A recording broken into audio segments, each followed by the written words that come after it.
Heart beat scan ఒక్క second లోనే world class 640 slice CT scan ఇప్పుడు మీ విస్టా ఇమేజింగ్ బంజారా హిల్స్ లో.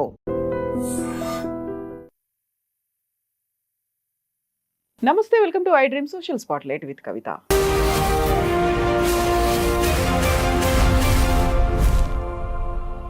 ఇరాన్ని పాత జాతీయంలోకి తీసుకెళ్తాను, ఇరాన్ జాతీయత లేకుండా చేస్తాను, నాగరికత పూర్తిగా తుడిచిపెట్టుకుపోతుంది అని చెప్పిన డొనాల్డ్ ట్రంప్ ఎందుకని సడన్ గా 2 వారాల సీజ్ ఫైర్ ని అనౌన్స్ చేశారు. అందులోనూ పాకిస్తాన్ ఎందుకని ఇంటర్వ్యూన్ అయింది. ఏప్రిల్ 10న నిజంగానే ఇస్లామాబాద్ లో టాక్స్ జరగబోతున్నాయా?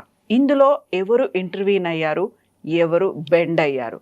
నెక్స్ట్ ఇజ్రాయెల్ ఏం చేయబోతోంది? మనతో పాటుగా ఉన్నారు రీసెర్చ్ అనలిస్ట్ ఆదిత్య కృష్ణ గారు. హలో అండి, నమస్తే.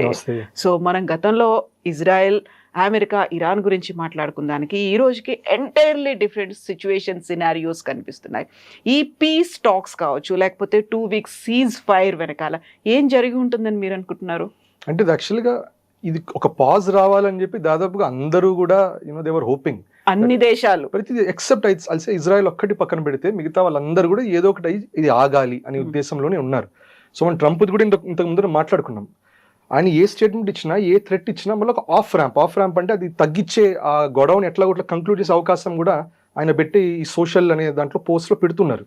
ఫర్ ఎగ్జాంపుల్ ఆయన మాటిమాటిగా అన్నారు, మా మిలిటరీ ఆబ్జెక్టివ్స్ మీట్ అయిపోయాము, వి మే పుల్ అవుట్ సూన్, లేకపోతే మాకు కావాల్సిన సాధించేసాం అంటూనే ఉంటాడు, మళ్ళీ థ్రెటన్ చేస్తూనే ఉంటాడు. సో ఇప్పుడు ఎనీవే అది కంక్లూజన్కి వచ్చేసరికి మీరు చూస్తే ఆయన లాంగ్వేజ్ మార్చాడు బాగా. ఇన్ఫాక్ట్ లాంగ్వేజ్ మారింది ఎప్పటి తర్వాత, ఒక ఏప్రిల్ 4th 5th ఒక F-15 పడింది అని కొన్ని రిపోర్ట్స్ వచ్చాయి.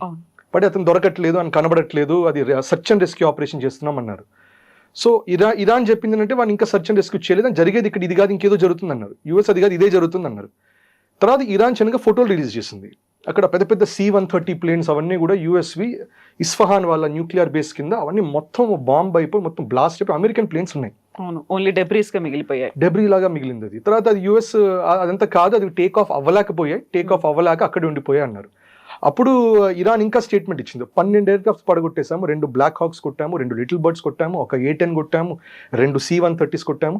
తర్వాత వాళ్ళు అడిగారు, ఇన్ని ఫ్లైట్స్ ఒకటి సెక్యూరిటీ, ఒక సేఫ్టీ ఆపరేషన్ కోసం, రెస్క్యూ ఆపరేషన్ కోసం, ఒక్కళ్ళ కోసం ఇన్ని ఫ్లైట్స్ ఎందుకు వస్తాయి అని చెప్పి దాని తర్వాత చిన్నగా అనలిస్టులు కూడా పట్టుకున్న వాళ్ళు ఏం చెప్పారంటే, బాస్ ఇక్కడ జరిగింది రెస్క్యూ ఆపరేషన్ కాదు, ఒక పైలట్ కోసం రెస్క్యూ ఆపరేషన్ కాదు. అక్కడ మీరు చూస్తే ఇరాన్లో అరౌండ్ సెంట్రల్ పోర్షన్లో మనకి ఇస్ఫహాన్, నటాన్స్, ఫోర్డో ఈ 3 న్యూక్లియర్ బేసెస్ ఉంటాయి. అక్కడ ఎన్రిచ్మెంట్ అక్కడే జరుగుతుంది అంటారు. అవన్నీ కూడా డీప్ అండర్ గ్రౌండ్ బేసెస్ ఉంటాయి, about 300 feet under the ground ఉంటుంది. దానివల్ల దాని బంకర్ బస్టర్ బాంబ్స్ తో కూడా కొంచెం కష్టమే.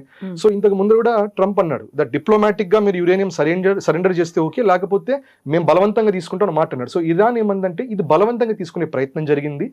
F-15 వాళ్ళు వచ్చి అక్కడ ఒక సర్వేలెన్స్ లాంటివి చేశారు, పడేశాము. తర్వాత వాళ్ళ ప్లాన్తో కంటిన్యూ అయ్యి వాళ్ళు ఈ బ్లాక్ హాక్స్, C-130 ఏంటంటే ఒక ప్రాపర్ పెద్ద ఫ్లైట్, దాంట్లో మొత్తం కార్గో అంతా లోడ్ చేయొచ్చు, ఒక 100 మంది ఆర్మీ మెన్ కూర్చోవచ్చు, దాని కార్గో అంతా లోడ్ చేసి రావచ్చు.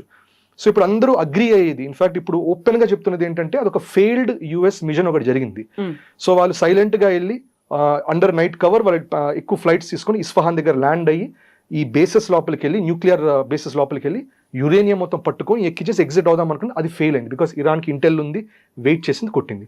దాని తర్వాత చూస్తే ట్రంప్ భాష మారిపోయింది, వాళ్ళ మీద F వర్డ్ వాడుతూ, వాళ్ళ చాలా అబ్యూజివ్ గా, చాలా భయంకరమైన అబ్యూజివ్ గా రాస్తూ, అంటే ఒక రకమైన ఫ్రస్ట్రేషన్ లాగా చూపించారు. అప్పటికే అందరూ అన్నారు దట్ ఈయనకి మతి సింతం తప్పేసింది, దీనికి 25th అమెండ్మెంట్ పట్టుకుని. 25th అమెండ్మెంట్ అంటే యూఎస్ లో అమెండ్మెంట్ ఏమంటుందంటే, ప్రెసిడెంట్ సరైన పరిస్థితులు లేకపోయినా, లేకపోతే చనిపోయిన ఏమైనా ఉన్నా కూడా అతన్ని పక్కన పడేసి వైస్ ప్రెసిడెంట్ తీసుకురావచ్చు అని, that is what the amendment says. Sir of course అది ఎంతైనా కూడా ఇప్పుడు నిన్న ట్రంప్ అన్న మాట ఏంటంటే, యాక్చువల్గా ఇట్లాంటి మిషన్స్ చేద్దామని, బాంబింగ్స్ చేద్దామని, ఇవన్నీ కూడా JD Vance ఐడియా అని అన్నట్టు ఒక మాట అన్నాడు. అంటే నేను వెళ్ళిపోయినా JD Vance ఇదే చేసేవాడు, వైస్ ప్రెసిడెంట్ అదే చేసేవాడు అని. తర్వాత మీరు చెప్పిన స్టేట్మెంట్ ఇది, civilisation will be finished, the whole civilisation will be wiped out. అట్లా అందరూ న్యూక్లియర్ థ్రెట్ గా భావించారు, కానీ వాళ్ళు తెలుగుకి ఏమంటారు, మేము న్యూక్లియర్ అని అనలేదు, మేము జస్ట్ ఇది ఎలిమినేట్ చేస్తామన్నారు అని చెప్పి అదొక చాలా వైలెంట్ గా వచ్చింది. అదే టైంకి 8 PM EST అంటే న్యూయార్క్ స్టాండర్డ్ టైంలో 8 PM జరగబోతుంది అటాక్ అన్నాడు. తర్వాత మీరు చూస్తే ఆ స్టేట్మెంట్ పెట్టిన కాసేపట్లో యూకే నుంచి ఒక B-52 బాంబర్ స్టార్ట్ అయింది. దాన్ని అందరూ ట్రాక్ చేశారు, చాలా మంది ఫ్లైట్ రేడార్ ట్రాకర్స్ ట్రాక్ చేశారు, అది వెళ్తూ ఉంది. సో ఎసెన్షియల్ ఆయన ఇచ్చిన థ్రెట్ పరంగా అందరూ ఎస్టిమేషన్ వేసుకున్నారు. సో ఆ B-52 బాంబర్ ఇరాన్ ఆ టైంకి చేరుతుంది. ఇవన్నీ జరుగుతుంది. అప్పుడు సడన్ గా మనం కూడా అనుకున్నాం, అంటే మనకు అప్పుడు అరౌండ్ 6 AM అవుతుంది అప్పుడు ఇండియన్ టైంలో. సో అట్లా అనుకునే టైంకి ఎసెన్షియలీ సడన్ గా వాళ్ళు ఏమన్నారు, కాదు ఒక సీజ్ ఫైర్ అగ్రిమెంట్ అనేది జరిగింది, అండ్ దీనికి మన షాబాజ్ షరీఫ్ గారు, ఆసిమ్ మునీర్ వీళ్ళే కలిసి మొత్తం చేశారు, ఇది పాకిస్తాన్ ఇస్ డూయింగ్ ఇట్ అన్నట్టు అన్నారు. ఇరాన్ ఫారిన్ మినిస్టర్ అబ్బాస్ అరగచి కూడా ఆయన ఏమన్నారు, ఆర్ బ్రదర్ షాబాజ్ షరీఫ్ ఇది చేశారు అని చెప్పి ఒక షబాషి లాగా చెప్పారు. షాబాజ్ షరీఫ్ దగ్గర మీరు చూస్తే నీట్గా ఒక ట్వీట్ పెట్టారు. ఫస్ట్ ఏం పెట్టారంటే draft message for Pakistan prime minister పెట్టారు, తర్వాత ఎడిట్ చేసి డిలీట్ చేశారు. ఇది మిస్టేక్ గా జరిగిందా, కావాలని డెలిబరేట్ గా అది పెట్టారా మనం చెప్పలేం, రైట్?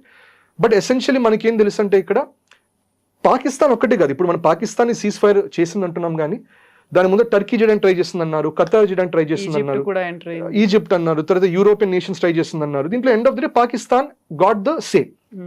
దీంట్లో అంటారు why don't India do mediations అంటారు. ఇప్పుడు ఒకటి ఏంటంటే, ఇప్పుడు కొంతమంది అనలిస్టులు అన్నారు ఇండియా చేయొచ్చు కదా, రష్యా యూక్రెయిన్ లో ట్రై చేసింది కదా, వై నాట్ హియర్ అని. మనం ఆఫర్ చేస్తే సరిపోదండి, వాళ్ళు ఒప్పుకోవాలి, రైట్? సో ఇప్పుడు ఇక్కడ ఏంటంటే యుఎస్ కూడా, why will US accept India? India వచ్చి మీడియేట్ చేయడానికి US will not accept. US will say మీ దక్కల మీడియేషన్ మాది మేము చూసుకుంటాం.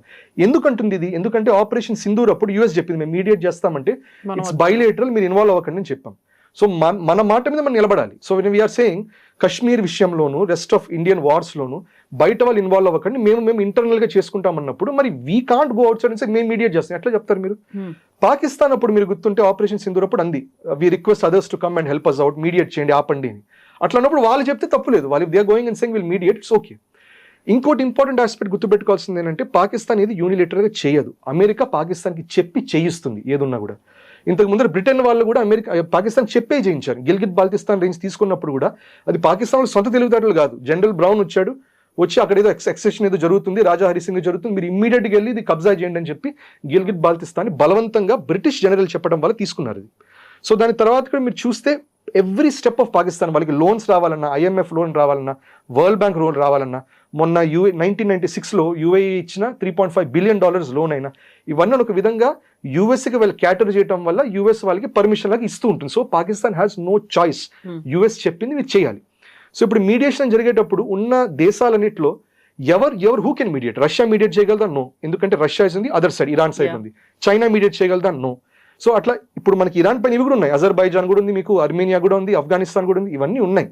But every country in this war will prefer Pakistan, ఎందుకంటే ఇరాన్ పక్కనే పాకిస్తాన్ ఉంది, ఇరాన్లో ఎటువంటి ఇష్యూ ఉన్నా కూడా పాకిస్తాన్ ఫేస్ చేయాలి. ఇంకోటి చైనాకి very close friend Pakistan, China Iran support చేస్తుంది. సో ఒక మీడియేషన్లో ఇప్పుడు ఇండియా రావాలంటే చైనా ఎందుకు ఒప్పుకుంటుంది? China is not going to accept, Pakistan పెట్టండి అంటుంది. అట్లాగే యూఎస్ కూడా పాకిస్తాన్ పెట్టండి అంటుంది. So end of the day Pakistan ఇక్కడ ఒక మిడిల్ గ్రౌండ్లో ఉంది. బట్ ఇది ఒక డిప్లొమాటిక్ సక్సెస్ లాగా చూడడానికి లేదు, ఇది ఒక స్ట్రాటజీ ప్రకారమే జరిగిందా? స్ట్రాటజీ అనడానికి లేదు, ఎందుకంటే మీరు చూడండి ఇక్కడ wins and gains and losses రెండు ఉంటాయి. లాస్ ఎక్కడ ఉందంటే UAE is very very upset with Pakistan. Multiple statements పెట్టింది దట్ నువ్వు రాసిందంతా ఇజ్రాయిల్, ఇరాన్, యుఎస్ గురించి రాసావు, కానీ మా యుఏఈ మీద అన్నిటికంటే ఎక్కువ దాడులు జరిగింది మా మీద, ఇజ్రాయిల్ మీద కాదు. మోస్ట్ నెంబర్ ఆఫ్ మిజైల్స్ అయినా, డ్రోన్స్ అయినా యుఏఈ మీద జరిగింది. యుఏఈ గురించి ఒక స్టేట్మెంట్ చెప్పలేదు నువ్వు.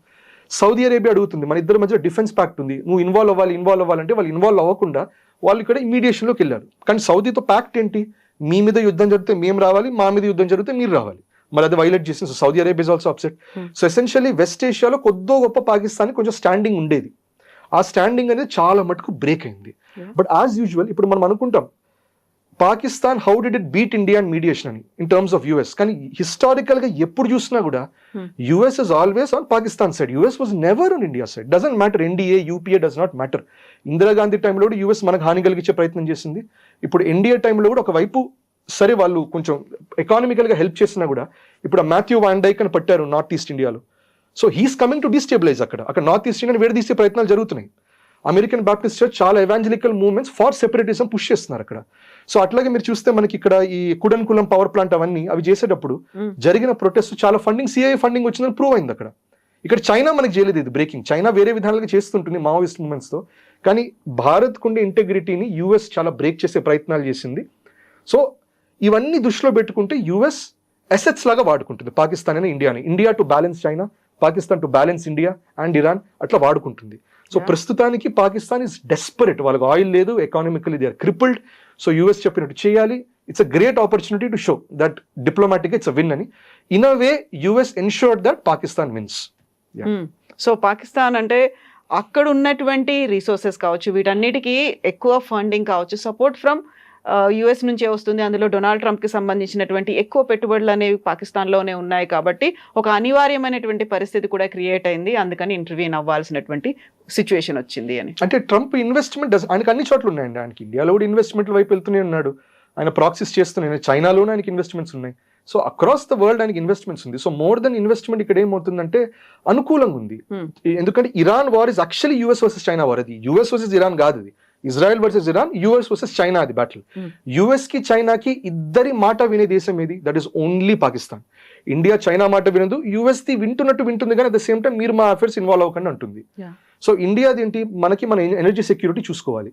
Energy security we been talking to Iran diplomatic, we are getting it. వేరే రకం మనకి జియో పొలిటికల్ సెక్యూరిటీ చూసుకోవాలి, అది మనం ఇజ్రాయెల్తో మాట్లాడుతున్నాము, యుఎస్తో మాట్లాడుకుంటున్నాం, చైనాతో ట్రేడ్ సెక్యూరిటీ మనం చూసుకుంటున్నాం. సో మన జాగ్రత్తలు మనం పడుతున్నాం. పాకిస్తాన్కి ట్రేడ్ వైజ్ పరిస్థితి బాగాలేదు, ఎకానమీ పరిస్థితి బాగాలేదు. యూఏఈ సౌదీ మొన్ననే అన్నాయి మా లోన్స్ తిరిగి ఇచ్చేసామా, ఇంకా నీకు ఎక్స్టెన్షన్ చేయమని చెప్పేశారు. అదొక ప్రాబ్లం అవుతున్నది, ఇంటర్నల్గా వాళ్ళకి మొత్తం బ్రేక్ అవుతున్నది. ఇంకోవైపు వాళ్ళకి గ్లోబల్ స్టాండింగ్లో ఒక హై లెవెల్లో కనిపించకపోతే ఆల్రెడీ రూమర్స్ వస్తున్నాయి దట్ ఇండియాలో ఒక ఆపరేషన్ సింధూర్ 2.0 లాంటి మోడ్కి వెళ్తున్నది, ప్రిపరేషన్స్ జరుగుతున్నాయి, పరిస్థితులు అనుకూలంగా ఉన్నాయని. ఇప్పుడు ఇది చేయడం వల్ల వాళ్ళు ఏమంటారు, మేము ఇంత పెద్ద వార్ ఆపాము, మా మీద ఇండియా దాడి చేస్తుంది, మీరు అందరూ ఇన్వాల్వ్ అవ్వండి ఇప్పుడు మళ్ళీ అంటారు. సో అట్లా దానివల్ల ఇండియా నిజంగా ఆపరేషన్ సింధూర్ 2.0 చేయాలన్నా కూడా దానికి వాళ్ళు ఒక సేఫ్టీ నెట్ లాగా పెట్టుకున్నారు ఈ మీడియేషన్ ద్వారా. In a way US చేయించినట్టే. యూఎస్ ఇంకోటి చేయించడానికి కారణం ఏంటంటే ఇది గుర్తుపెట్టుకోవాలి. జనరల్గా ఎప్పుడైనా మనం యూట్యూబ్లో చెప్పినా కూడా పిఓజేకే గురించి మనం మాట్లాడినప్పుడు కమెంట్స్ అంటారు, ఎందుకు మనకు ఆ భూమి ఎందుకు పిఓజేకే, అక్కడంతా టెర్రరిస్టులు పడి ఉన్నారు, మనకేం అవసరం లేదు అంటారు. What we should remember is మనకి పిఓజేకే లేదు కాబట్టే కింద మీద పడి మనం చాబహార్ పోర్ట్ డెవలప్ చేయాల్సి వస్తుంది. మనకి రష్యాతో రూట్స్ లేదు కాబట్టే మనం రష్యా మొత్తం అక్కడ నార్త్ సీ మీదుగా వాళ్ళు షిప్స్ పంపించి మెడిటరేనియన్ మీదుగా తీసుకొచ్చి సూయజ్ కెనాల్ మీదుగా తీసుకొచ్చి ఇక్కడ దాకా తీసుకొస్తున్నాం. And it costs many crores of money to get that oil, to get energy, to do trade. ఒక పిఓజేకే మన దగ్గర ఉండుంటే మనకి ఎనర్జీ సెక్యూరిటీ సేఫ్గా ఉండేది, economy would have been much better, మనకి ధరలు చాలా తక్కువ ఉండేది. చైనాకి పాకిస్తాన్కి అసలు బార్డర్ మ్యాచ్ టచ్ అయ్యేది కాదు. పిఓకే వల్లనే చైనాను పాకిస్తాన్ నేబర్స్ అయ్యాయి, లేకపోతే అసలు సంబంధమే లేదు. So PoJK is very important. So అది ఎట్టి పరిస్థితిలో యూరోప్ వెస్టర్న్ పవర్స్ భారత్ దగ్గరికి రానివ్వకుండా ఎట్టి పరిస్థితిలో చేస్తారు, ఎస్పెషల్లీ యుఎస్ఏ. సో గతంలోనే డొనాల్డ్ ట్రంప్ బోల్డ్ అని యుద్ధాలు ఆపాడు కాబట్టి ఆయన నోబెల్ పీస్ ప్రైజ్కి మేము రికమెండ్ చేస్తున్నామని షాబాజ్ షరీఫ్ చెప్పారు, ఆసిఫ్ మునీర్ కూడా అదే మాట అన్నారు. ఇప్పుడు అదే ఇద్దరు పర్సన్స్ ఈ యుద్ధానికి మీడియేషన్ చేస్తున్నారు అనుకుంటే ట్రంప్ రికమెండ్ చేయాలంటారా వీళ్ళని? సో డెఫినెట్ ట్రంప్ రికమెండ్ చేయరు, కానీ అది ఐరనీ, అది మీరు అన్నట్టు ఐరనీ. వాళ్ళు అతనికి నోబెల్ పీస్ ప్రైజ్ అన్నారు, కానీ వీళ్ళు చేసింది సింబాలిక్గా పీస్ అన్నట్టు సింబాలిక్ ఉంది. కానీ అఫ్కోర్స్ ఇది ఒక 2 week సీజ్ ఫైర్, ఇది కంప్లీట్ సెసేషన్ ఆఫ్ వార్ అనేది కాదు. అండ్ ఇంకోటి పబ్లిక్లో అందరికీ తెలిసిన విషయమే that end of the day ఇది యుఎస్ పాకిస్తాన్కి చెప్పి చేయించినటువంటి విషయం. First of all they are not even eligible for peace prize. అది అవ్వాలంటే మీరు టెర్రరిజం ఆపాలి. అవును. సో అది మోస్ట్ ఆఫ్ ద వరల్డ్ ఇప్పుడు వరల్డ్ టెర్రరిజం ఇండెక్స్ లో కూడా నంబర్ 1 ర్యాంక్ లో పాకిస్తాన్ ఉంది. నంబర్ 1 ర్యాంక్ లో పాకిస్తాన్ టెర్రరిజం ఇండెక్స్ లో ఉన్నప్పుడు పీస్ ప్రైజ్ వాళ్ళకి వచ్చే సమస్య లేదు అక్కడ. బట్ ఆఫ్ కోర్స్ వాళ్ళు ఇది స్పిన్ చేసి మళ్ళీ చెప్తారు, మేము చెప్పినప్పుడు పాపం ట్రంప్ గారు పీస్ కోసం ముందడుగు వచ్చారు, మళ్ళీ ఆయనకి ఇవ్వండి పీస్ ప్రైజ్ అంటారు. పాకిస్తాన్కి కావాల్సింది ఇవన్నీ కాదు, నోబెల్ ప్రైజ్లు అవన్నీ కాదు. పాకిస్తాన్ కావాల్సింది మనీ. వాళ్ళు ఉన్న ఎకానమిక్ ఇష్యూస్కి all they want is as much loans as possible, as much investments as possible. వాళ్ళకి అది కావాలి. సో దానికోసం వాళ్ళు ఏదైనా చేస్తారు. సో ఇన్ అ వే ఇండియాకి మనం మీడియేషన్ చేయడం ఇంపార్టెంట్ కాదు, వార్ ఆగడం మనకి ఇంపార్టెంట్. ఎందుకంటే మనకి ఎనర్జీ సెక్యూరిటీ ఆల్రెడీ చిన్నగా ప్యానిక్ అవడం మొదలు పెట్టారు, అందరూ హోర్డింగ్ చేయటాలు ఇవన్నీ అవుతున్నాయి. మనకి వార్ ఆగడం ముఖ్యం. సో దానికి పాకిస్తాన్ మనం ఒక ఇన్ అ వే యుఎస్ ద్వారా జరిగినా కూడా వీ షుడ్ అప్రిషియేట్ దట్, సరే ఏదో ఒకటి వాళ్ళ ద్వారా జరిగింది, హ్యాపీ, వార్ అయితే ఆగింది. ఇది మనకు కావాల్సింది, మనకు కూడా కావాల్సింది ఇదే, like the rest of the world. దీంట్లో నచ్చనిది ఎవరికి అంటే ఇజ్రాయెల్కి ఏమాత్రం నచ్చదు. ఒరిజినల్గా మీరు యుద్ధం స్టార్ట్ చేసినప్పుడు ఏమేమి కీ పాయింట్స్ చెప్పారో అవన్నీ స్టేటస్ కోలోనే ఇన్ఫాక్ట్ ఇంకా ఉధృతమై ఉన్నాయి. రెజిమ్ చేంజ్ అన్నారు, రెజిమ్ చేంజ్ అని ఒక 80 ఏళ్ళు అతను తీసేసి ఒక 50 ఏళ్ళు అతను పెట్టారు. ఇంకా కొంచెం ఎక్కువ ఫియర్స్ చేసే అతను ఉన్నారు. ఐఆర్జీసీ అంతకు ముందర కొంచెం రిస్ట్రెంట్ గా ఇప్పుడు ఇంకా అగ్రెసివ్గా ఉన్నారు. యురేనియం ఎన్రిచ్మెంట్ ఆపుంచారు, ఇప్పుడు ఇంకా అగ్రెసివ్గా ముందుకు తీసుకెళ్తారు. దానిపైన ఇంతకుముందు స్టేట్ ఆఫ్ హార్మోస్ ఫ్రీగా ఉంటుంది, ఇప్పుడు దాని మీద టోల్ పెడతామంటున్నారు. సో మీరు అనుకున్న ఆబ్జెక్టివ్స్ రెజిమ్ చేంజ్ అవ్వనియండి, యురేనియం ది పొసెషన్ తీసేసుకోవడం అవ్వనియండి, లేకపోతే ఎనీ అదర్ థింగ్, లేకపోతే వాళ్ళకి ఇప్పుడు వీళ్ళు అంటున్నారు దట్ లెబనాన్ లో కూడా మీరు అటాక్ సీజ్ చేయాలి, మీరు హూతీస్ మీద, హమాస్ మీద, వీళ్ళందరి మీద ఆపేసేయాలి. ఇవన్నీ వాళ్ళ కండిషన్స్ లో ఉన్నాయి, ఇరాన్ కండిషన్స్ లో. సో మీరు ఏ విషయాలు చెప్పి మీరు యుద్ధానికి వెళ్ళారో none of that he's been met. So ఆ యాంగిల్ ఆబ్జెక్టివ్ ఆఫ్ వార్ఫేర్ లాగా చూస్తే ఇజ్రాయెల్ కి యుఎస్ కి పరాజయం జరిగినట్టే. వాళ్ళు ఏది చెప్పారో అది జరగల. గోల్ పోస్ట్ ఇప్పుడు ట్రంప్ కూడా మార్చేశాడు. He's not talking about uranium, he's not talking about regime change. ఏమన్నాడు, ఇది యంగ్ రెజిమ్, వీళ్ళు ఇంకా రీజనబుల్ గా ఉన్నారు, ఇప్పుడు స్టేట్ ఆఫ్ హార్మూస్ తెరవటమే మన గమ్యం అన్నాడు. యాక్చువల్గా యుద్ధం ముందు స్టేట్ ఆఫ్ హార్మూస్ తెరిచే ఉంది, ఇప్పుడు దాన్ని ముయించి తెరవడంలో దాంట్లో ఏముంది అసలు? సో ఎసెన్షియల్ అట్లా చూసుకుంటే కొంచెం డిఫీటింగ్ సైడ్ లోనే ఉంది. బట్ యుఎస్ దాన్ని ప్రమోట్ చేసుకుంటుంది, దట్ మా వల్ల రెజిమ్ తగ్గింది, మా వల్ల టెర్రర్ అటాక్స్ తగ్గబోతున్నాయి, ఇవన్నీ వాళ్ళు చెప్తారు. But Israel will not be happy at all. So ఈ 2 weeks ఏం జరగబోతుందంటే ఒక మ్యాసివ్ గేమ్ జరుగుతుంది. ఇజ్రాయెల్ ఏదన్నా చేసి యుద్ధం కంటిన్యూ అయ్యేటట్టు ప్రయత్నం చేయాలి. యుఎస్కి ఏంటంటే it is not at all good. దానికి యుఎస్కి ఓవరాల్ మోరల్ స్టాండింగ్, దానికి ఉన్న పవర్ఫుల్ గ్లోబల్ ఇమేజ్ అనేది బాగా డెంట్ అవ్వడం ఏమని ఎనివే జరిగింది. బట్ ఇది చూడాలి, ఇదంతా ఈ పవర్ ప్లే ఎట్లా అవుతుంది, చివరికి ఇజ్రాయెల్ నెగ్గుతుందా లేకపోతే యుఎస్ కావాల్సినట్టు చిన్నగా వార్ని వైండ్ అప్ చేస్తారనేది చూడాలి. సో గతంలో ఇరాన్ ని ముల్లాస్ లేకుంటే అక్కడ ఉన్నటువంటి రిలీజియస్ లీడర్స్ హ్యాండ్ ఓవర్ చేసుకున్నారు, మొత్తం వాళ్ళ చేతుల్లోనే రన్ అయ్యింది. ఇప్పుడు ఐఆర్జీసీ వచ్చింది, రివల్యూషనరీ గార్డ్స్ అంటే దానికంటే కూడా చాలా అగ్రెసివ్ గా వెళ్ళేటువంటి ఈ పర్సన్ చేతిలో ఇరాన్ ఉన్నప్పుడు ఇజ్రాయెల్ ఊరుకుంటుందా? ఎందుకంటే ఇదే ఇరాన్ ఇజ్రాయెల్ ఎలిమినేట్ చేయాలనుకుంది, ఇజ్రాయెల్ అందుకోసమే ఇరాన్ మీద అటాక్స్ చేస్తూ వచ్చింది. సో మోర్ అగ్రెసివ్నెస్ అనేది ఇప్పుడు ఇరాన్కి వచ్చేసింది కదా. అంటే ముందరి నుంచి అయోతొల్లా సుప్రీం, సో ఆయన affairs involve Ayatollah is already supreme. వాళ్ళకున్న ఫారిన్ మినిస్టర్ అబ్బాస్ అరగ్చి ఆయన్ని డీలింగ్ చేస్తున్నారు. ఐఆర్జీసీ ఓన్లీ వార్ డాక్ట్రిన్ అక్కడ వార్ నడుపుతున్నది. కానీ ఇక్కడ ఏమందంటే అయోతొల్లాని వాళ్ళు చంపేసిన మరుక్షణం వాళ్ళకి మొసైక్ డిఫెన్స్ డాక్ట్రిన్ అనేది యాక్టివేట్ అయింది. అంటే ఏంటంటే 31 districts ఆఫ్ ఇరాన్ ఎవరిది వాళ్ళది, ఇట్స్ ఫ్రీ గేమ్, ఎవరికి కావాల్సిన వాళ్ళు అటాక్ చేయండి, మీకు కావాల్సిన అమ్యునిషన్ మీ దగ్గర ఉంది, మీకు ఏది కావాలంటే చేయండి, కొన్ని రూల్స్ ఇచ్చేసారు, ఎవరిది వాళ్ళకి ఇచ్చేసారు. అది సో దానివల్ల ఏమి ఇప్పుడు చూడండి, మీరు సీజ్ ఫైర్ అని చెప్పినా కూడా ఇంకా ఇజ్రాయెల్ మీద వెళ్తున్నాయి, ఇంకా ఇజ్రాయెల్ మీద అటాక్స్ జరుగుతున్నాయి ఇప్పుడు. రైట్, సో ఇజ్రాయెల్ అంటుంది, ఇప్పుడు నిన్న కూడా ట్విట్టర్లో మీరు చూస్తే చాలా మంది అన్నారు సీజ్ ఫైర్ అయిన గంటలోనే ఏంటి మళ్ళీ వెపన్స్ అటాక్స్ అవుతున్నాయని. ఎందుకంటే ఇప్పుడు సీజ్ ఫైర్ చేసింది ఎవరు, అక్కడ ఉన్న సివిల్ గవర్నమెంట్ చేసింది, అక్కడ ఆ ఫారిన్ మినిస్టర్ వేరే డిప్లొమాట్స్ అందరూ కలిసి చేశారు. కానీ ఈ మిలిటరీ డాక్ట్రిన్ ఐఆర్జీసీ వాళ్ళ ఈ 31 districts ఉండే మొసైక్ డాక్ట్రిన్ ఆపాలంటే ఎవరు ఆపాలి? అది అయోతొల్లా ఆపాలి. అయోతొల్లా ఎవరు? ఖమేనీ మీద రిపోర్ట్స్ ఏమంటున్నాయి, ఆయన ప్రస్తుతానికి హాస్పిటల్ ఉన్నారంటున్నారు. యూఎస్ ఇజ్రాయెల్ ఏమంటుంది, ఆయన కొమటో స్టేజ్ లో ఉన్నారంటున్నారు. వీళ్ళు ఏమంటున్నారు, ఇంజూర్డ్గా ఉన్నారు కానీ he's fine, in fact cease fire ఈయనే ఒప్పుకున్నారు వీళ్ళు అంటున్నారు. సో అది ఆగాలి అంటే కాన్స్టిట్యూషనల్ ఇరాన్కి ఆ సుప్రీం లీడర్ మాత్రమే ఆపగలరు. సో ఆయనకి ఏమన్నా అయితే ఇది ఆగదు, జరుగుతూనే ఉంటుంది ఇది. రైట్, సో ఈ డాక్ట్రిన్ చూసుకుంటే ఐఆర్జీసీ కెన్ బి కంట్రోల్డ్. కానీ దానికి ఏంటప్పుడు యూఎస్ ఇజ్రాయెల్ రికగ్నైజ్ ఏం చేయాలి, Khamenei is the genuine ruler. ఎవరిని రెజిమ్ చేంజ్ చేయాలనుకుంటున్నారో వాళ్ళని వీళ్ళు మళ్ళీ కాదు హీజ్ అ లెజిటిమేట్ రూలర్ అని చెప్తే కానీ ఈ అటాక్స్ అనేవి ఆగవు. సో ఈ ట్రిక్కీ సిచ్యువేషన్ లో ఇరాన్ పెట్టేసింది ఇజ్రాయెల్ ని, యుఎస్ ని. So I think war wise ఇంకా అంటిల్ ఆ రికగ్నిషన్ వచ్చేదాకా అయతొల్లా ఖమేనీకి the younger one, junior one, ఆయనకి రికగ్నిషన్ యూఎస్ ఇచ్చేదాకా మేబీ ఇట్లాంటి చిన్న చిన్న అటాక్స్ జరుగుతూనే ఉంటాయి. కానీ అఫ్ కోర్స్ మన సింధూర్ అప్పుడు గుర్తుపెట్టుకోవచ్చు మనం, సీజ్ ఫైర్ అని డిక్లేర్ అయిన తర్వాత కూడా ట్రంప్ అది పోస్ట్ పెట్టారు, డిక్లేర్ అయిన తర్వాత కూడా నెక్స్ట్ 1-2 days దాకా కూడా ఇంటర్సెప్షన్స్ జరిగాయి మన ఎయిర్ స్పేస్ లో. మరి దానికి ఎందుకు చేస్తారో అది చెప్పలేం కానీ but they do it, they shoot it and we bring it. వాళ్ళు ముందే టార్గెట్ చేసి ఫిక్స్ చేసి పెట్టుకుంటారు, చేస్తారు. వాళ్ళు ఏమంటారు, అక్కడ లోకల్ గా వాళ్ళకి న్యూస్ అందలేదు, వాళ్ళు చేశారు ఇది అనేస్తారు. ఇక్కడ ఇట్స్ ప్రాపర్ డాక్ట్రిన్. సో ఇంకొన్ని రోజులు జరుగుతాయి, ఇంటర్సెప్షన్స్ జరుగుతాయి, అంత అగ్రెసివ్ అటాక్స్ జరగవు కానీ ఇంటర్సెప్షన్స్ అయితే జరుగుతుంటాయి. సో ఇప్పుడు కేవలం ఇరాన్ మాత్రమే కాదు, లెబనాన్ లో ఉన్నటువంటి కొన్ని ప్రాక్సీ గ్రూపులు దాని మీద కూడా మీరు ప్రెషర్ పెట్టొద్దు, ఫ్రీ హ్యాండ్ గా వదిలేసేయండి అనేటువంటి ఆ 10 demands అనేది పెట్టింది. సో ఇరాన్ మెల్లిమెల్లిగా మళ్ళీ విస్తరిస్తున్నట్టే కనిపిస్తోంది కదా అక్కడ ఉన్నటువంటి ప్రాక్సీ గ్రూపులకి సంబంధించి.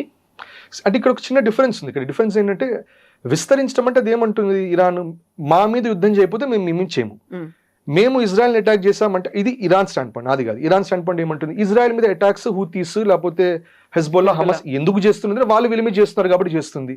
వాళ్ళు యూరోప్ నుంచి వచ్చారు, వాళ్ళు ఆక్యుపై చేసుకున్నారు, పాలెస్టైన్ ఆక్యుపై చేస్తున్నారు, పాలెస్టైన్ వాళ్ళు 2 state థియరీ ఒప్పుకోవట్లేదు, వీఆర్ ఓకే విత్ 2 state, వాళ్ళు ఒప్పుకోవట్లేదు వీళ్ళు అంటారు. అఫ్ కోర్స్ లోకల్గా ఉండే హమస్ వాళ్ళు కూడా 2 state థియరీ లేదు, ఏం లేదు, మొత్తం పాలెస్టైన్ వాళ్ళు ఇజ్రాయెల్ వద్దు అని హమస్ వాళ్ళు అంటూనే ఉంటారు. అందుకని ఇజ్రాయెల్ కూడా అంటుంది మాకు 2 state ఓకేనే, కానీ హమస్ వినదు కాబట్టి వీళ్ళు వైప్ దమ్ అవుట్ అంటున్నారు. ఇక్కడ మీరు చూడాల్సిందంటే లెబనాన్లో కూడా సదర్న్ లెబనాన్ చాలా మటుకు ఇజ్రాయలీ పొసెషన్లోకి వెళ్ళిపోయింది. ఇప్పుడు ఈ వార్ టైంలో సదర్న్ లెబనాన్ ఆల్రెడీ టెరిటరీ పెరిగినట్టు ఇప్పుడు ఇజ్రాయెల్ది, వాళ్ళ ఫోర్సెస్ ఉన్నాయి అక్కడ. సో గెయిన్ వైజ్ చూడాలంటే టెరిటరీ గెయిన్ జరిగింది ఇజ్రాయెల్కి. ఇరాన్కి జరిగిన గెయిన్ ఏంటంటే ఇక్కడ ఇరాన్కి స్ట్రైట్ ఆఫ్ హార్మూజ్ ఇన్నాళ్ళు నువ్వు ఎప్పుడు టాల్ చేయలేదు, దాని మీద టాల్ గేట్ లేదు, ట్యాక్స్ లేదు, ఇప్పుడు నీకు ట్యాక్స్ చేసే ఒక కేపబిలిటీ అనేది వచ్చింది. సో ఎకానమికల్గా that is massive, that is billions of dollars of money flowing in to Iran. So ఈ యాంగిల్లో చూసుకుంటే రెండు వైపులా కొన్ని గెయిన్స్ అనేవి ఉన్నాయి. న్యాచురల్గా ఇప్పుడు హెజ్బొల్లా, హమస్, హూతీస్ వీళ్ళు ముగ్గురు కూడా they are working for Iran కాబట్టి ఇరాన్ సీజ్ ఫైర్ నెగోషియేషన్ డెఫినెట్గా ఉంటుంది, వాళ్ళ మీద అటాక్స్ ఆపాల్సిందే అని అంటుంది. So Israel that's why it may not like, US prefer చేస్తుంది కానీ ఇజ్రాయెల్ ఏమంటుంది వీ కెనాట్ యాక్సెప్ట్, ఎందుకంటే వాళ్ళు ఉన్నంత కాలం మాకు సివిలైజేషన్ థ్రెట్ కదా అని ఆ బాధ ఉంటుంది. సో ఇప్పుడు కాకపోయినా 20, 30, 40 years తర్వాత మళ్ళీ రైజ్ అవ్వచ్చు కదా, ఆ యాంగిల్లో ఆలోచిస్తారు ఇజ్రాయెల్ వాళ్ళు. సో ఇది ఉంటుంది, this is going to be there. But I think end of the day cease fire అవ్వాలంటే మరి అన్ని హాస్టిలిటీస్ అయితే ప్రస్తుతానికి అయితే తగ్గాలి. కానీ తగ్గినా కూడా నాకు అనిపిస్తుంది ఏంటంటే ఇజ్రాయెల్ ఇరాన్ స్లోగా ఇంకా వాళ్ళు బిల్డప్ చేసుకుని వీళ్ళు ఇంకా యురేనియం ఎన్రిచ్మెంట్ ఇంకా స్పీడప్ చేసుకుంటారు. ఎందుకంటే దే రిఫ్యూజ్డ్, మేము ఐఏఏ వాళ్ళ సేఫ్ గార్డ్స్ ఒప్పుకోము, వాళ్ళ ఇన్స్పెక్షన్స్ ఒప్పుకోమని స్పష్టంగా చెప్తున్నారు. In fact end of the day బలవంతంగా పెట్టినా కూడా వాళ్ళు కోవర్ట్గా నడుపుతారు. ఎందుకంటే ఇప్పుడు అర్థమైంది ఇంత మ్యాసివ్ థ్రెట్ జరిగింది. సో ఇజ్రాయెల్ కూడా దానివల్ల వాళ్ళు చేయాల్సిన కోవర్ట్ ఆపరేషన్స్ చేసుకుంటూనే ఉంటారు, కోవర్ట్గా వాళ్ళు ఎవరెవరిని టార్గెట్ చేయాలో చేసుకుంటూనే ఉంటారు. సో జరుగుతూనే ఉంటుంది అది. ఇప్పుడు న్యూక్లియర్ ప్లాంట్లకి సంబంధించి ఇరాన్లో ఉన్నటువంటి యురేనియం ఎన్రిచ్మెంట్ దాని మీద కూడా ఫోకస్ పెట్టడమే కాదు, కంట్రోల్ చేద్దాం, వీలైతే అక్కడ నుంచి మేమే తీసుకెళ్ళి ఒక సేఫ్ ప్లేస్లో పెడతాము అనే కాన్సెప్ట్ డొనాల్డ్ ట్రంప్ దగ్గర, అమెరికా దగ్గర ఉండింది. ఇప్పుడు అది వదిలేసింది, ఫ్రీ హ్యాండ్గా వదిలేసింది. ఇప్పుడు Iran they can take care of their nuclear plants అన్నట్టుగా ఉంది కదా. ఎందుకని న్యూక్లియర్ ప్లాంట్స్ మీద అమెరికా అలాంటి ఒత్తిడి పెడుతుంది, మా చేతుల్లోనే ఉండాలి, మేమే వాటిని చూడాలి అనేటువంటి కాన్సెప్ట్? సో ఇక్కడ రెండు విషయాలు, ఒకటి యుఎస్ ఇచ్చిన 15 పాయింట్స్, ఇరాన్ 10 పాయింట్స్ ఇచ్చింది. యుఎస్ ఇచ్చిన 15 పాయింట్స్ ఇది కూడా ఉంది. మీకున్న యురేనియం మొత్తం మీరు ఐఏఏ అంటే ఇంటర్నేషనల్ అటామిక్ ఏజెన్సీ దగ్గర, అటామిక్ ఎనర్జీ ఏజెన్సీ దగ్గర మీరు డిపాజిట్ చేయండి, లేకపోతే వాళ్ళు వచ్చి ఇన్స్పెక్ట్ చేయాలి, వాళ్ళ వాచ్ కిందనే ఉండాలని చెప్పి వాళ్ళు అంటుంది. Iran is not accepting. Concern ఏమిటి అంటే మనకి ఇస్ఫహాన్, ఫోర్డో, నటాన్స్ ఈ 3 ఏది ఉన్నాయో అక్కడ యురేనియం ఇంకా రిఫైన్ చేస్తున్నారు, వెపన్స్ గ్రేడ్ చేస్తున్నారు అంటున్నారు. Right, and mostly it is confirmed also. ఎందుకంటే వాళ్ళు అన్నారు 2 వీక్స్ పడుతుంది మాకు అంతే అన్నారు. ఇప్పుడు మీరు కొంచెం సౌత్ ఆఫ్ ఇరాన్కి వస్తే కొంచెం కువైట్కి ఎదురుగా బుషెహర్ అని ఒక ఏరియా ఉంది, అక్కడ పవర్ ప్లాంట్ ఉంది. అది న్యూక్లియర్ పవర్ ప్లాంట్, యురేనియం మీద నడుస్తుంది.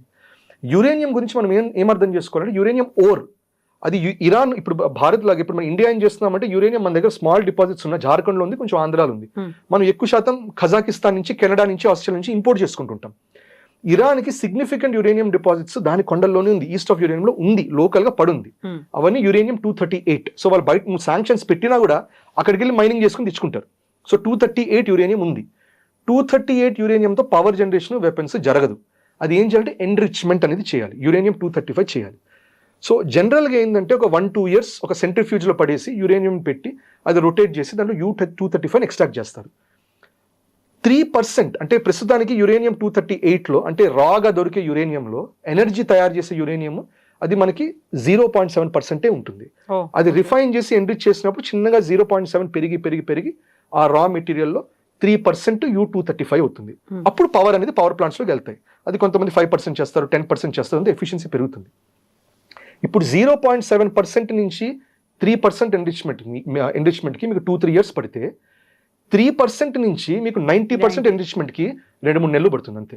Okay, right. సో 0 అంటే మనకి కార్ లాగా గేర్ 1లో ఎక్కువ ఎనర్జీ కన్సూమ్ చేస్తుంది, గేర్ 1 నుంచి 5 దాకా అంతే ఎనర్జీ కన్సూమ్ చేయదు. అట్లాగే మీకు ఎన్రిచ్మెంట్లో కూడా ఏమవుతుందంటే 0 నుంచి 3 దాకా 5 దాకా మీకు టైం పడుతుంది, కానీ ఆ 3 నుంచి మీకు 90% దాకా it doesn't take any time. With వాళ్ళు అన్నట్టే 2 weeksలో వాళ్ళు చేయొచ్చు. సో 90% అనేది న్యూక్లియర్ టెస్ట్ల కోసం యూస్ చేస్తారు. Anything above let's say anything about 60% is nuclear Cape. Anything in fact ఏమంటారంటే 10%, 20% పై నుంచి థ్రెట్ మొదలవుతుంది ఇంకా.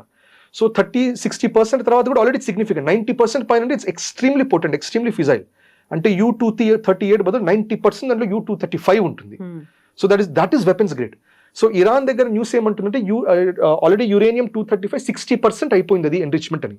60% 90% ఎంతసేపు? అందుకని వాళ్ళ మినిస్టర్స్ అన్నారు ఇది మాకు 2 వారాల పని నిజంగా చేయాలనుకుంటే తలుచుకుంటే అని ఒక మాట. అది that is not a bluff, that is a reality. అందుకని యూఎస్కి ఎప్పుడు కూడా ఏ దేశం చేసినా కూడా ఈ టెన్షన్ ఉంటుంది. సో అందుకని ఎవరెవరు న్యూక్లియర్ వెపన్స్లోకి వెళ్ళలేదో ఈ నాన్ ప్రాలిఫరేషన్ ట్రీటీ ఇవన్నీ పెట్టి ఎట్టి పరిస్థితుల్లో వాళ్ళు అసలు న్యూక్లియర్ ఎనర్జీ కూడా వద్దు అన్నట్టు చెప్తారు. 3% to 90% just matter of time. మనకు కూడా అప్పట్లో హోమీ జహాంగీర్ బాబా కూడా ఆయన కేంబ్రిడ్జ్ చదువుకున్నారు. కేంబ్రిడ్జ్ జరిగినప్పుడు అక్కడే నీల్స్ బోహర్ వాళ్ళందరితో కూడా మాట్లాడారు. అప్పుడు రకరకాల డిస్కషన్ జరుగుతున్నాయి. ఇప్పుడు 30s అట్లా న్యూక్లియర్ ఏదో కొత్తగా వస్తుంది, ఏదో కొత్త గని పెట్టామని చెప్పి డిస్కషన్ జరుగుతుంటే ఆయన విన్నారు. అప్పుడు ఆయన అనుకున్నారు దీంట్లో ఏదో పవర్ జనరేషనే కాదు, something big is going to happen అని. సో ఆయన ఇక్కడ మన పార్లమెంట్లో కూడా ఇక్కడ మాట్లాడినప్పుడు ఏమన్నారంటే ఫస్ట్ మనకి ఎట్టి పరిస్థితుల్లో యురేనియం ఎన్రిచ్మెంట్ అండ్ ఇన్ఫాక్ట్ మనకు థోరియం ఉంది. సో థోరియం నుంచి మనం యురేనియం ఎక్స్ట్రాక్ట్ చేసే టెక్నాలజీని ఫాస్ట్గా చేయాలి మనం. అప్పుడు కొంతమంది అడిగారు అంటే మీరు వెపన్స్ వైపు కూడా వెళ్తారా అన్నారు. కాదు, ప్రస్తుతానికి పవర్ ఎనర్జీ వైపు, కానీ మనం టెక్నికల్ కేపబిలిటీ ఉండాలి. ఆ పొలిటికల్ డెసిషన్ ఆఫ్ అది మనం వెపన్ చేస్తాం అది రేపటి విషయం, ఇవాళ విషయం కాదు. ఫస్ట్ టెక్నికల్ ఎబిలిటీ ఉండాలి అన్నారు. అన్న తర్వాత ఆఫ్ కోర్స్ 1965లో చైనా వాళ్ళ ఫస్ట్ న్యూక్లియర్ ఎక్స్ప్లోజన్ టెస్ట్ చేశారు.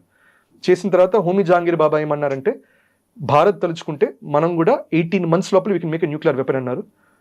అక్టోబర్ 1965లో మనకి చైనా ఫస్ట్ టెస్ట్ చేస్తే ఐ థింక్ జనవరి 1965లో హోమీ జహాంగీర్ బాబా స్టేట్మెంట్ ఇచ్చారు. And by February he was assassinated. అవును. అండ్ ఇన్ఫాక్ట్ లాల్ బహదూర్ శాస్త్రి కూడా ఆయన వెళ్ళి చైనా న్యూక్లియర్ టెస్ట్ చేసిన వెంటనే ఆయన అన్నారంటారు, హోమీ జహాంగీర్ బాబా దగ్గరికి వెళ్ళి ఎంతసేపులో చేయగలం మనం వెపన్, కొంచెం చేయాల్సి వస్తుందేమో అన్నారు.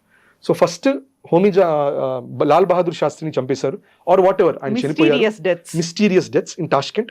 ఆయన చనిపోయిన 11 రోజుల్లో ఈ Homi Jehangir Bhabha again mysterious plane crash, right? So uranium అనేది or nuclear power in essence, that is the thing. దానికి అన్యూజబుల్ ఫార్మాట్ నుంచి ఎనర్జీ రావడానికి చాలా టైం పడుతుంది.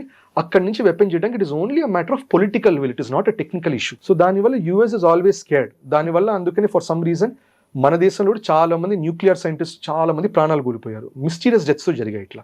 ఇవాళ కూడా చూస్తుంటాం, ఇవాళ నిన్నటి న్యూస్లో కూడా ఉంది దట్ ఇస్రోలో కూడా చాలా మంది కాంప్రమైజ్ అవుతున్నారని అని ఒక అతని స్టేట్మెంట్. మరి దాని మీద ఇంకా జరగాలి, ఇన్వెస్టిగేషన్ జరగాలి. నంబినారాయణప్పుడు తెలిసిన విషయమే, ఆయన విషయంలో ఆయన్ని ఫ్రేమ్ చేశారని, అప్పుడు క్రయోజెనిక్ ఇంజన్ అంతా మంది బాగా వెనకాల పడిందని. ఇప్పుడు రీసెంట్గా వచ్చిన అతను అన్నారు that BrahMos related technology, Navik related technology ఇవన్నీ ఇన్ఫర్మేషన్ దుబాయ్ ద్వారా లీక్ అవుతున్నాయని చెప్పి ఒక మాట అన్నారు ఆయన. సో ఇవన్నీ కూడా చాలా మటుకు సిఐఏ అసెట్స్ కన్నేసి ఉంచుతాయి. ఐఎస్ఐ ఎసెన్షియల్లీ మీరు చూస్తే పాకిస్తాన్ ఏజెన్సీలాగా భావించకండి. ISI is America's extension in this region. So అందుకని US will always be very careful with any nuclear power. Then what about thorium? మన దగ్గర ఉన్నటువంటి పవర్ ప్లాంట్ అవుతుందా, అది న్యూక్లియర్ గా మారుతుందంటారా? కరెక్ట్. సో మనకి ఏంటంటే అప్పట్లో హోమీ జహాంగీర్ అందరూ యురేనియం వైపు వెళ్తుంటే అప్పట్లో బాబా అప్పట్లోనే ఆయన రియలైజ్ అయ్యారు. And he was hardly in 20s. ఆయన 20s ఉన్నప్పుడు ఏం రియలైజ్ అయ్యారంటే యురేనియం అందరి దగ్గర బాగుంది, లెట్ దెమ్ ఫోకస్ ఉంది, మనం థోరియం మీద ఫోకస్ చేద్దామన్నారు. అందరూ అదేంటి నీల్స్ బోర్ వీళ్ళు వాళ్ళందరూ యురేనియం థోరియం ఎందుకు అన్నారు. అప్పుడు ఆయన అన్నారు మన దగ్గర surplus 25% of world's deposit thorium మన దగ్గర ఉంది, ఒడిశాలో, ఆంధ్రాలో, కేరళలో, తమిళనాడులో. 25% అంటే వరల్డ్స్ 1/4 డిపాజిట్స్ మన దగ్గర ఉంది, మ్యాస్ వరల్డ్స్ లార్జెస్ట్ డిపాజిట్స్. అది మనం ఎక్స్ట్రాక్ట్ చేయాలి. మరి ఎక్స్ట్రాక్ట్ చేయండి అంటే ఎక్స్ట్రాక్ట్ చేయడానికి అది తేలిక కాదు, ఇది టైం పడుతుంది. ఎందుకు టైం పడుతుంది అంటే మనం ఆయన ఒక 3 స్టేజ్ న్యూక్లియర్ పవర్ ఒక ప్రాజెక్ట్ ఒకటి డిసైడ్ చేశారు అప్పట్లోనే. This all happened in 40s. So ఆ ప్లాన్ ప్రకారం ఏం చేశారంటే ఫస్ట్ మనం ఒక స్టేజ్ చేయాలి. ఏం చేయాలంటే మనం యురేనియం 238ని అవసరమైతే మనది లేకపోతే బయట వాళ్ళకి తీసుకొచ్చి కొంచెం ఎన్రిచ్ చేయాలి. దానికి ఒక వేస్ట్ వస్తుంది ప్లూటోనియం, అది వేస్ట్ చేయొద్దు. దానితో స్టేజ్ 2 రియాక్టర్కి వెళ్దాం. దాంట్లో మనం ప్లూటోనియంనే వాడి మళ్ళీ యురేనియం నుంచి ఇంకా ఎక్కువ ప్లూటోనియం తీసుకురావాలి. దాన్ని ఫాస్ట్ బ్రీడర్ రియాక్టర్స్ అంటారు. అది మొన్ననే మన ఐ థింక్ మొన్న మన ప్రధానమంత్రి నరేంద్ర మోదీ జీ అన్నారు క్రిటికాలిటీ రీచ్ అయింది, we have succeeded stage 2. Criticality అంటే మనం పవర్ ఇవ్వకుండా, మనం రా మెటీరియల్ ఫ్యూల్ ఇవ్వకుండా దానికదే న్యూక్లియర్ చైన్ రియాక్షన్ మెయింటైన్ అవుతుంది. అది మొన్ననే అచీవ్ చేసాం అది. సో హోమీ జహాంగీర్ బాబా అనుకునే స్టేజ్ 1, 2, 3లో ఫస్ట్ దాంట్లో కేపబుల్ ఒక యురేనియంది రియాక్టర్ రావాలి, హెవీ వాటర్ రియాక్టర్ ఒకటి తయారవ్వాలి, దాంతో బేసిక్ పవర్ వస్తుంది, కల్పాకం ప్లాంట్ ఇవన్నీ అదే. ప్రస్తుతానికి ఇండియాలో మనకి న్యూక్లియర్ బేస్డ్ పవర్ వచ్చేది అబౌట్ ఐ థింక్ 1 to 1.5% మాత్రమే. France is using 70% nuclear, we're using only 1% nuclear. అది కాకుండా అబౌట్ 47-48% మంది కోల్ బేస్డ్, మిగతాదంతా సోలార్, విండ్ ఇవన్నీ చేస్తున్నాం. సో ఈ 1% ఇప్పుడు చిన్నగా ఏమవుతుందంటే ఇప్పుడు మనం రీసెంట్గా ఈ ఫాస్ట్ బ్రీడర్ రియాక్టర్, బ్రీడర్ అంటే ఏంటంటే మనం ఆ ఫ్యూయల్ని మనం పంపించి ఫ్యూయల్ ఇంకా మల్టిప్లై చేస్తున్నాం. సో ఇప్పుడు చిన్నగా స్టేజ్ 3లోకి వెళ్తుంది. ఆ స్టేజ్ 3 ఏం చేయాలంటే ప్లూటోనియంని వాడి థోరియం నుంచి యురేనియం 233 లాగి దాని ద్వారా పవర్ చేయాలి. అది చేసిన వెంటనే now thorium can be used to create power. And why this is important అంటే మనకి పర్ డే రఫ్లీ మనకి the amount of coal consumed for power మనకి దాదాపుగా లెట్స్ సే అరౌండ్ 25 లక్షల టన్నుల కోల్ పడుతుంది మనకి. 25 లక్షల టన్నుల కోల్ ఫర్ పవరింగ్ ఇండియా. దాంట్లో 1 ton ఆఫ్ యురేనియం ఇచ్చే పవర్ తో మనకి రఫ్లీ 35 lakh tons of coal equivalent అవుతుంది. 35 లక్షల టన్ను కోల్ ఎంత ఎనర్జీ ఇస్తుందో 1 ton థోరియం అంతే ఇస్తుంది. అది మీరు ఆయిల్లో నుంచి జనరల్గా ఎవరు పవర్ జనరేట్ చేయట్లేదు, కానీ ఆయిల్లో కన్వర్ట్ చేస్తే రఫ్లీ మీరు అనుకోవచ్చు 2.5 కోట్ల బ్యారెల్ ఆయిల్ ఎంత పవర్ ఇస్తుందో 1 ton థోరియం అంత ఇస్తుంది. And it is clean, energy. దానివల్ల కార్బన్ ఎమిషన్స్ అనేవి ఏమి ఉండవు. సో దానివల్ల చిన్నగా మనం దానివైపు వెళ్ళాలి. And it take 30 years to reach it. So మనం అది రీచ్ అయిన మరుక్షణం మనకి ఎనర్జీకి we're self dependent, carbon footprint మనం తగ్గుతుంది. And about 400 to 500 years worth of electricity మనకి థోరియం డిపాజిట్స్ ఉంది ఇక్కడ. ఇది అప్పట్లోనే చెప్పారు, 40s లోనే హోమీ జహాంగీర్ బాబా ఆయన చెప్పిన విషయం ఇది. సో అది అన్లాక్ అవుతుంది. కానీ ఇది అన్లాక్ అవ్వని కూడా రకరకాల విశ్వ ప్రయత్నాలు జరుగుతాయి. ఎన్జిఓలు దిగుతాయి, సిఐఎస్ఎట్లు దిగుతారు, ఐఎస్ఐఎస్ఎస్ దిగుతారు, చైనా వాళ్ళు దిగుతారు. అందరు ఏదో ఒకటి చేసి ఆపే ప్రయత్నం చేస్తారు. ఇంటర్నల్గా సాబోటాజ్ చేస్తారు, లేకపోతే ఎన్జిఓలు వచ్చి ఏదో ఒక న్యూక్లియర్ ఇష్యూస్ వస్తాయని చెప్తారు, ఏదో ఒకటి చేసి ఆపే ప్రయత్నాలు చేస్తాయి. కానీ సివిల్ సొసైటీ మనం గుర్తుపెట్టుకోవాలి. ఇప్పుడు ఈ ఇరాన్ వార్ జరిగినప్పుడు కూడా మనకి ఎనర్జీ అనేది క్రైసిస్ లాగా అవ్వబోయింది. మనకి భయపడ్డాం, అందరూ భయపడుతున్నారు. ఇది థోరియం అనేది అన్లాక్ అయితే చాలా మటుకు ఇది ఎలిమినేట్ అయిపోతుంది. అండ్ ఐరానికల్గా 20-30 years అంటే మనం 2047 కల్లా ఇప్పుడు ఆత్మనిర్భర్ భారత్ అనే దాంట్లో కంప్లీట్ అవుతుంది అప్పటికి. కరెక్ట్. సో ఆ టైంకి ఇది సక్సెస్ఫుల్ గా ఎవ్వరు ఇప్పుడు మనకి ఇంటర్నల్ గా ఎవరు ట్రేటర్స్ లేకుండా గద్దారీ చేయకుండా ఉండి, అట్లాగే బయట నుంచి ఎవరు సిఐఏ వాళ్ళు లేకపోతే ఐఎస్ఐ వాళ్ళు వేరే వాళ్ళు వచ్చి ఏం చేయకుండా ఉంటే మోస్ట్ లైక్లీ నెక్స్ట్ 20-30 years లో ఎనర్జీకి will be completely self reliant on green energy, on nuclear energy. So దానికి కావాల్సినటువంటి ఒక స్ట్రాటజీ అంటారు, ప్లానింగ్, ఎగ్జిక్యూషన్ అవన్నీ చేస్తుందో సెంట్రల్ గవర్నమెంట్ ఆర్ ఇండివిజువల్ గా వాళ్ళే చేస్తున్నారు? సో మనకి ఇది గుర్తుపెట్టుకోవాల్సింది అంటే హోమీ జహాంగీర్ బాబా అప్పట్లో నెహ్రూ గారికి ప్రపోజ్ చేసినప్పుడు ఆయన ఏమన్నారంటే డిపార్ట్మెంట్ ఆఫ్ అటామిక్ ఎనర్జీ పెట్టండి, దీనికి ఎటువంటి బ్యూరోక్రటిక్ ప్రాసెస్ వద్దు, ఎటువంటి క్యాబినెట్ మినిస్టర్లు వద్దు, it will directly report to PM. So ఇప్పుడు మిమ్మల్ని అడిగాను అనుకోండి, who is the minister for atomic energy అంటే ఎవరు లేరు. ఎందుకు లేరంటే అప్పట్లో హోమీ జహాంగీర్ బాబా గారు చెప్పిన ఐడియా ఇది, దట్ ఇది ఎటువంటి మినిస్ట్రీ ఉండకూడదు, మేము మా పని మేము సైలెంట్గా చేసుకుంటూ ఉంటాము, మీకు పిఎంఓకి రిపోర్ట్ చేస్తాం, మీరు చేయాల్సింది ఏంటి, మాకు మీరు you give us the resources, give us the people, ఇవన్నీ చేయండి, దానిపైన సెక్యూరిటీ సిస్టమ్స్ పెట్టండి, ఇంటెలిజెన్స్ బ్యూరో దాని వాచ్ పెట్టించండి, లోకల్ పోలీస్ వాళ్ళ వాచ్ వాళ్ళు పెట్టాలి, అవసరమైతే ఎక్స్టర్నల్ థ్రెట్స్ ప్రొటెక్ట్ చేయడానికి రా ప్రొటెక్ట్ చేయాలి. సో ఇవన్నీ సెంట్రల్ గవర్నమెంట్ చేయాలి. So give them the freedom, సైంటిస్ట్కి వాళ్ళ ఫ్రీడమ్ ఇవ్వాలి చేయడానికి, వాళ్ళు చేసుకుంటూ పోతారు. మనం ఏం చేయాలి, సైంటిస్ట్కి ప్రొటెక్షన్ ఇవ్వాలి. అండ్ సైంటిస్ట్లోనే ఎవరన్నా ఇప్పుడు ఫర్ ఎగ్జాంపుల్ నమ్మినారాయణ కేసులకి ఎవరన్నా కాంప్రమైజ్ చేసే ప్రయత్నాలు, ఎవరన్నా అగేన్స్ట్ సైంటిస్ట్ చేసే ప్రయత్నాలు ఉంటే వాళ్ళని ప్రొటెక్ట్ చేసుకోవాలి. మన సైంటిస్ట్ మనం ప్రొటెక్ట్ చేసుకొని ఈ గద్దారీ చేసే వాళ్ళని ఎట్లా కొట్లా we should keep them at bay. దీనికి ఒక స్ట్రాంగ్ నేషనలిస్ట్ గవర్నమెంట్ లాంటి ఒక ఐడియా ఉండి మనం చాలా స్ట్రాంగ్ గా ప్రొటెక్ట్ చేసుకోవాలి. Then we will achieve this. So ఇప్పుడు జరిగినటువంటి ఈ సిచ్యువేషన్ ఆల్మోస్ట్ ఒక 38 days ఇవన్నీ చూసిన తర్వాత ఆయిల్ అండ్ న్యాచురల్ గ్యాస్ గురించి అదర్ కంట్రీస్ మీద డిపెండ్ అవ్వాలి, ఇప్పుడు స్ట్రైట్ ఆఫ్ హార్మూజ్ మీద ఎవరి పెత్తనం ఉండాలి, ఇలాంటివన్నీ చూసిన తర్వాత మనంతట మనం సెల్ఫ్ సఫిషియంట్ గా ఉండాలి అనేటువంటి ఒక కాన్సెప్ట్ వచ్చింది కదా. మళ్ళీ మనల్ని మనం ఆ రీసోర్సెస్ ని యూజ్ చేసుకోవాలి, ఎన్రిచ్ అవ్వాలి, ఇవన్నీ చేయాలి అంటే ఆబ్వియస్ గా మీరు చెప్పినట్టుగా ఎక్స్టర్నల్ ప్రెషర్స్ ఇవన్నీ ఉంటాయి, ఆపే ప్రయత్నాలు ఉంటాయి. అవన్నీ కాదు, మన రిసోర్సెస్ మన కోసమే, మన భవిష్యత్తు కోసమే అంటే ఏం జరగాలంటారు? మనకి మెయిన్గా ఏంటంటే అండి, ఇది మీరు ఇస్రో అన్న చూడండి, డిఆర్డిఓ అన్న చూడండి, ఇవన్నీ చాలా మటుకు ఏంటంటే మనం సెల్ఫ్ డిపెండెంట్ గానే చేసుకుంటున్నాం. మనం వీఆర్ నాట్, మనకి ఇప్పుడు ఇన్ఫాక్ట్ ఫైటర్ జెట్స్ కున్న ప్రాబ్లం అది. ఫైటర్ జెట్స్కి ఏంటంటే మనకి ఇంకా ఒక జెట్ ఇంజన్, మనకి అంత కేపబుల్ జెట్ ఇంజన్ లేదు. అందుకని మనం ఫ్రాన్స్ అడుగుతాము, లేకపోతే యూకేని అడుగుతాము, యూఎస్ అడుగుతాము, వాళ్ళు వచ్చి కాసేపు ఇస్తారు, కాసేపు ఇవ్వరు, కాసేపు మేము టెక్నాలజీ ఇవ్వమంటారు, ఇష్యూస్ అని మనకు నడుస్తుంటాయి. సో మనం ఇక్కడ మీరు ఈ విషయం న్యూక్లియర్ రియాక్టర్స్లో న్యూక్లియర్ టెక్నాలజీ మీరు చూసుకుంటే దాంట్లో India is the only country that వేరే వాళ్ళ టెక్నాలజీలు వాడకుండా మహా అయితే బేసిక్ ఇన్ఫర్మేషన్ ఉంటుంది కానీ సొంతగా బిల్డ్ చేసాం. In fact indigenous. ఇప్పుడు మనకి ఈ న్యూక్లియర్ రియాక్టర్ కూడా మనకి ఫాస్ట్ బ్రీడర్ రియాక్టర్ మనం తయారైనా కూడా దానికి 200 కంపెనీలు ఇన్వాల్వ్ అయ్యాయి, అవన్నీ అండ్ ఇన్స్టిట్యూషన్స్, అవన్నీ కూడా every single institution is Indian. బయట వాళ్ళు ఎవరి హెల్ప్ తీసుకోవాలి.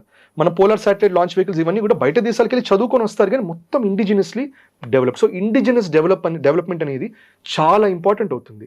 సో దీనికి మనకి సెంట్రల్ గవర్నమెంట్ కంటే సివిల్ సొసైటీ గుర్తుపెట్టుకోవాలి. ఏం గుర్తుపెట్టుకోవాలి, ఇప్పుడు మనకి ఇప్పుడు పిల్లల దగ్గరికి వెళ్ళి what you want to do అంటే వాళ్ళకి ఇప్పుడు ఎస్పెషల్లీ మన స్టేట్స్లో వాళ్ళు సినిమా యాక్టర్లు కనిపిస్తారు, లేకపోతే వాళ్ళకి ఎవరో రోల్ మోడల్ సెపరేట్ వాళ్ళు రోల్ మోడల్స్ లా కనిపిస్తారు వాళ్ళు, విచ్ ఇస్ ఓకే. కానీ ఏంటంటే సైంటిఫిక్ టెంపర్మెంట్ కూడా మనకి ఇంకా పెరగాలి. సో అది పెరిగినప్పుడే మనం ఇవన్నీ ఇంకా అండ్ దేశభక్తి ఉండాలి మనకి, మనం చేయాలి, ఇండిజినియస్గా ఉండాలి. చైనా చాలా మటుకు ట్రై చేస్తున్నది, బట్ చైనా కూడా రష్యాతో వాటితో షేరింగ్ జరుగుతుంటుంది, ఇన్ఫర్మేషన్ షేరింగ్ జరుగుతుంది. మనకి చాలా మటుకు we're doing it indigenously. So ఇది ముందు ఇదే సాగాలి. సెంట్రల్ గవర్నమెంట్ కూడా దానికి పుష్ చేయాలి, మనలో ఉన్న టాలెంట్ని బయటకు తీసుకురావాలి. ఫర్ ఎగ్జాంపుల్ ఇరాన్లో కూడా ఇప్పుడు మొన్ననే వాళ్ళ ఫారిన్ మినిస్టర్ అన్నారు వీ నీడ్ 1 million వాలంటీర్స్ అంటే వాళ్ళకి 12 million వాలంటీర్స్ వాళ్ళకి సబ్స్క్రైబ్ అయ్యారు. కొన్ని రిపోర్ట్స్ 14 million వాలంటీర్స్ అంది. సో మనకి అటువంటి ఒక మూవ్మెంట్ లాగా జరగాలి. దట్ మనకి నాలెడ్జ్ లేకపోయినా కూడా మేము ఇన్వాల్వ్ అవ్వాలనుకుంటున్నాం, ప్లీజ్ టెల్ us, మేము ఎట్లా కంట్రిబ్యూట్ చేయొచ్చు అని చెప్పి ప్రజలు కూడా ముందుకు రావాలి. అది ప్రభుత్వం కూడా ఏం చేయాలంటే దాన్ని ఎనేబుల్ చేయగలగాలి. బ్యూరోక్రటిక్ గా పెట్టేసేసి అన్ని కట్టిబడేసేసి ఐఏఎస్ గారు సంతకం పెడతారు దానికి ఇంత డబ్బులు ఇస్తే అవుతున్నట్టు కాకుండా అందరికి ఎంకరేజ్ చేసి చిన్నగా సైంటిఫిక్ టెంపర్మెంట్ పెంచే రోజు మనకి ఎనర్జీ వైజ్ అయినా ఏదున్నా కూడా we will be incredible. And పిఓజేకి ఎప్పటికైనా కూడా ఇది మళ్ళీ రీట్రేట్ ఎందుకు చేస్తున్నట్టే కమెంట్స్ అంటారు, అక్కర్లేదు మనకి అంటారు, లేకపోతే ల్యాండ్ కావాలి అక్కడ మనుషులు అక్కర్లేదు అక్కడ అంటారు. పిఓజేకి ఈజ్ ఆల్సో ఇంపార్టెంట్ బికాస్ పిఓజేకి ఒకసారి ఎస్టాబ్లిష్ అయిన వెంటనే భారత్ మొత్తము కూడా గ్లోబల్ గా ఒక ఎనర్జీకి it will be the most important point. మనకి రష్యన్ ఆయిల్ వస్తుంది, స్ట్రేట్ ఆఫ్ హార్ముజ్ ఆయిల్ వస్తుంది, ఇటు స్ట్రేట్ ఆఫ్ మెలకా నుంచి అన్ని ట్రేడ్ జరుగుతుంది. Bharat will become very very important point. So ఇవన్నీ కూడా చిన్నగా అన్ని కలవాలి. గవర్నమెంట్ చేస్తుంది, మిలిటరీ చేస్తుంది, ప్రజలుగా మనం చేసేది మనం చేయాలి. సో ఓవరాల్ గా ఒక కమిట్మెంట్ అనేది అక్కడ కనిపించాలి. Thank you so much Adesh. Thank you అండి. And for more videos, please subscribe to iDream. Please subscribe to iDream. Please subscribe iDream. And please subscribe to iDream. For more videos, subscribe to iDream. please like, share and subscribe to the channel. Congratulations, iDream. Subscribe to iDream. Subscribe to iDream. So subscribe to iDream Media. iDream ki iDream team andarki huge congratulations. Please subscribe iDream Media. Please subscribe to iDream. Subscribe iDream. Please subscribe to iDream. I dream అంటే నా కళల channel subscribe చేసుకున్నారు, నోరు తిరుగుతలేదు. మీరైతే గంట గుర్తు కొట్టండి. For more such videos, please subscribe to iDream. Subscribe to iDream. Please subscribe to iDream. Please subscribe iDream Media. Please do subscribe to iDream. Please subscribe to iDream Media. For best entertainment and information, please subscribe iDream. And don't forget to subscribe to iDream.